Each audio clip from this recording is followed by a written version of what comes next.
These artworks look beautiful, pleasing even, but did you know that they were one of the most radical and rebellious pieces of art during their time?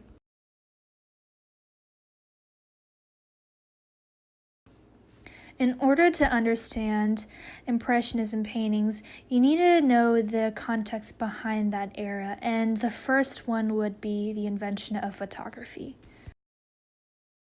In 1839, the invention of photography was officially announced, and the years after that, various methods of photography evolved. Now, a realistic or accurate representation could be established through photography in a matter of hours, not the days and months artists had to pour in. So some of these artists felt that they needed a new interpretation, perhaps their own interpretation, and these artists were the Impressionists. You could say that the perspective and the methods of Impressionism artists were parallels with photography. However, the artists themselves rarely commented on the camera, which they actually had to confront every day.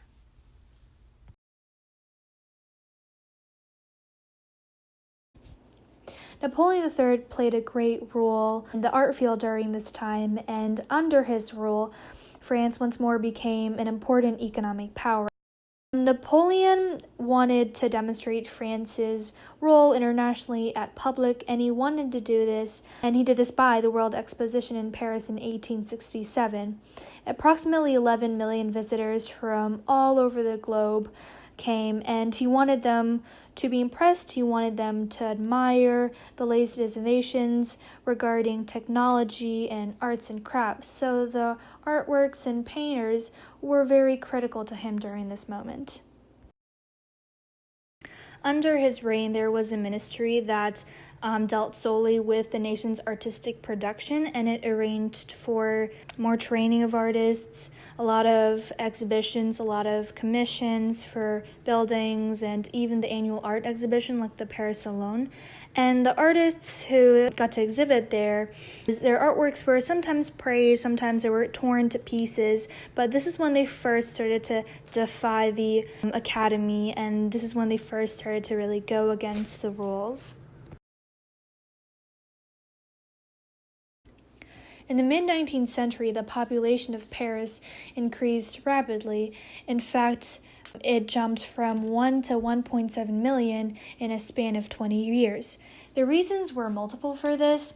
Now, Paris was the hub of the railway network, which continuously expanded, and also it was in the course of industrialization, which meant that there was an influx of people trying to seek work, which included the youthful artists who wanted the modern vision of Paris. So what is Impressionism? Impressionism is a movement in painting that originated in France in the 1860s that is characterized by small and thin brushstrokes and mainly focuses on light and how light influences the visual perception of objects.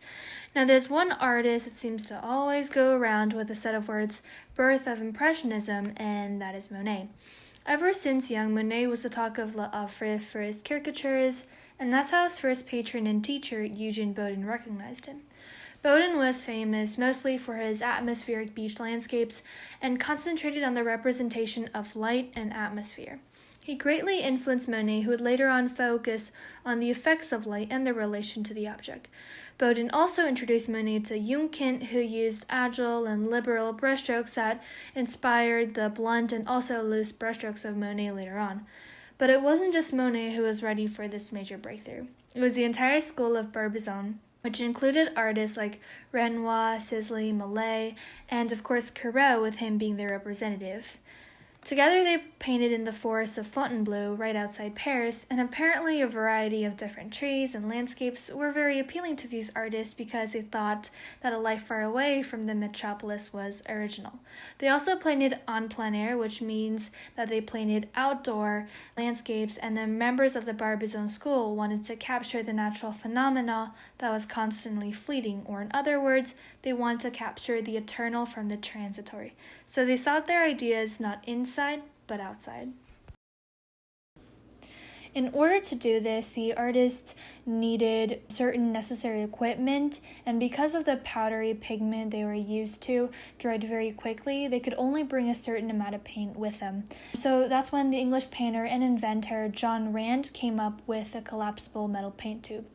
The paint was replaced with artificial pigments that were produced industrially, and the new introduction to these bright, luminous colors helped the Impressionists paint outdoor landscapes with a variety of different ranges and hues of colors. The Impressionists not only painted landscapes, but they also just wanted to break the rules. So they were really inspired and painted reflections, luncheons, and leisure times, and of course, railroads. La Grenière was a bathing resort on the Seine and was a very popular destination for Parisians because they could swim and row and sail and do all kind of sports that had been introduced to France from England. And these Impressionists were inspired by the place like the city dwellers alike.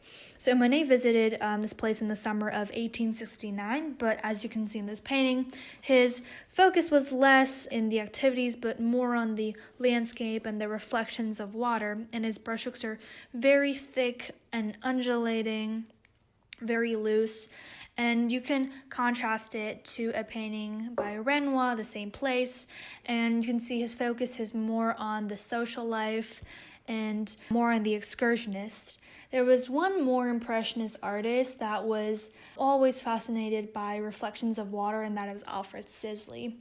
His major subjects were landscapes and riverscapes in particular, which he rendered with a lot of bright and delicate hues. So a lot of these artists like Renoir, Monet, Pissarro, and Sisley frequently went on these excursions to capture the reflections of water.